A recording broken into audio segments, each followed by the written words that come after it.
Hello viewers, আসসালামু আলাইকুম। শ্যাম Suman bike corner থেকে সন্ধ্যা একটি Apache RTR matte blue colour গাড়িটি সেল হয়ে গেল। দেখতে পাচ্ছেন আমার সামনে ম্যাট ব্লু গাড়িটি বিক্রি এই যে ছিল বগুড়া নাম্বার।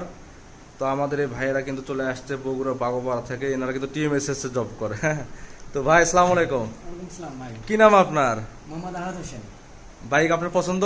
জি পছন্দ। আমাদের আচার ব্যবহার? জি ভালো লেগেছে। তো এখান থেকে কি বাইক কেনা যায়? হ্যাঁ কিনা যায়। কাস্টমারদের উদ্দেশ্যে কিছু বলেন। আসলে কি বলবো, আপনাদের এখানে গাড়ি আছে ভালো, অনেক কালেকশন আছে আপনাদের এখানে। কাস্টমাররা এসে দেখে শুনে গাড়ি নিয়ে যেতেই পারেন এবং দামও মোটামুটি সাধ্যের মধ্যেই আছে। তো মনে করেন যে সাধ্যের মধ্যে সবচেয়ে ভালো মানে সেরা দামে সেরা গাড়ি পাওয়ার একটা গোপন আস্থান হচ্ছে শ্যাম সুমন বাইক কর্নার। এখানে আসলে আপনাদের মন মতন পছন্দের অনেক বাইক পাবেন। এখানে দেখতে পাচ্ছেন আমাদের কিন্তু সবচেয়ে বেস্ট কালেকশন।